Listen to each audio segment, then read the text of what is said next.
Well, hello. Thank you for visiting salarinc.com.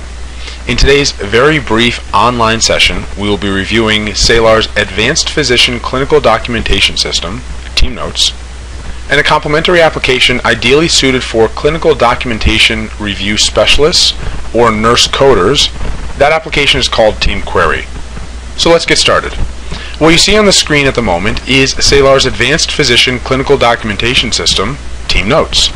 And I'll call your attention to a couple of things right out of the gate. Firstly, everything you see immediately below this gray bar where you see patients, forms, split, etc., everything you see below that bar is the exact likeness, the electronic representation of a physician's piece of paper. Now, it just so happens that this history and physical for patient Kenneth Alexander is a rather robust piece of paper. However, I describe it in this way because Salar's Team Notes is incredibly customizable. It is very high touch. And so with this tool, we can design forms around any physician service, around the ways in which they would like to display their information, the ways in which they would like to capture their patient information, moreover, around the ways in which they think of their patients. And so again, this is highly customizable around any specific physician service line. Now, it's one thing to offer an aesthetically pleasing template on which physicians can do their clinical documentation. It's quite another thing, however, to actively affect and improve upon the quality of that note as it's authored. So what do I mean by that? You'll notice in my history of present illness section we have a 73-year-old white male with a past medical history of diabetes and heart failure. If you look closely, you'll see a little spell checker symbol underneath diabetes and heart failure, and we look at those as opportunities for documentation improvement. So now I can call a physician's attention to this and say, Doctor, HF is fine for communication purposes from one provider to another, however it really falls short for coding and it falls short for the chart. So let's refine this. Firstly, would I like to refine this against the ICD-9 or the ICD-10 code set? In this case I'm going to say ICD-9. I-10 is currently in our development queue, and we expect it to serve as a crosswalk to physicians as they move from the ICD-9 to the ICD-10 code set in 2013. Now I can ask the physician, is this acute or chronic heart failure? Let's say that it's chronic. I can further ask, is this what type of chronic heart failure? And in this case I can choose that this is chronic systolic heart failure with a corresponding 428.22 ICD-9 diagnostic code. We'll add this to our problems list, say that it's present on admission, and say that it's active. So now when I hit finish, three things will happen. Firstly, my clinical documentation now directly correlates with that hospital 428.22 code. Next, I've embedded within this XML document that 428.22. And then lastly, way down here at the bottom, we've just added this to our problems list. Now for speed and simplicity in this demonstration, I'm going to go ahead and sign off on my note. And you'll notice one of the central themes to Salar. The way we view the world, every time a physician authors a note, you should capture a charge for that physician. So now I can present back to the physician, here are the components for your history, for your physical exam, for your medical decision making, and doctor, based on what you've documented so far within this note, I would suggest that here you only have a level 1 service. Now if you like, I can go and backfill my note, perhaps add some more elements to the documentation itself to help justify moving from a level 1 to a 2, or a 2 to a 3. But in this case, again, for speed of this demonstration, I'm going to accept these codes and drop them onto the note. These are all the diagnostic codes you see embedded within the note thus far.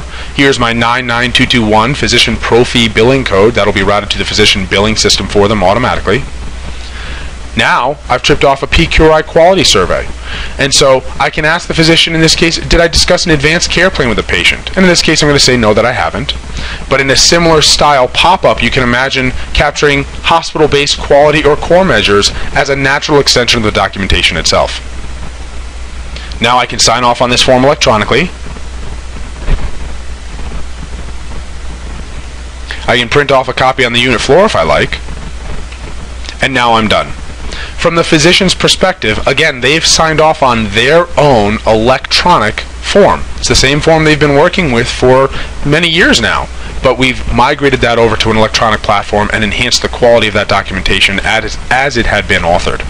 So, Once we've captured the data within that form, we want to take as much of that data and ultimately map it back into the appropriate host systems so that the core EMR continues to be the primary system of truth for all users.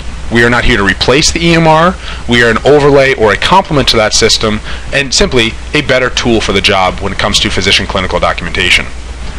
Next, if you printed off that form and scanned it so that it was part of the longitudinal chart and you're scanning an archiving package, well, we'll save you that step and immediately export a copy of a PDF or a TIFF image or a JPEG so that that form, just as you saw it on the screen, would then be included in your scanning and archiving package.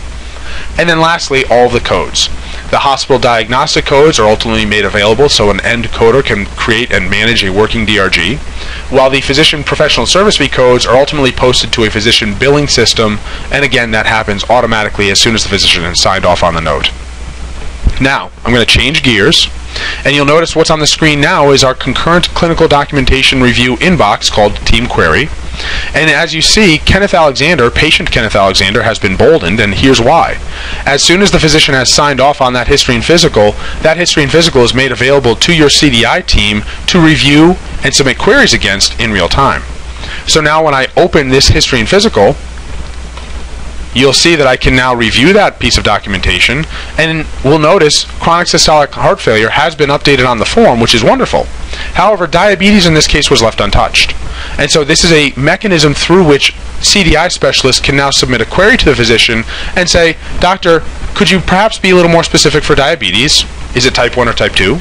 Is it controlled or uncontrolled? What are we talking about here?" And so this is much more than a documentation template. It is a mechanism to improve the quality of the documentation as it's authored. It's a mechanism for physicians to communicate more effectively with each other. And it's also a communications vehicle between physicians and medical records and back. And so with that, I will thank you very much for your time. If you would like to know more, I would invite you to navigate to the Contact Us link within Salar's page, and once you fill out that form, we'll be more than happy to address any questions you might have on the applications. I thank you very much, and I hope you have a good day.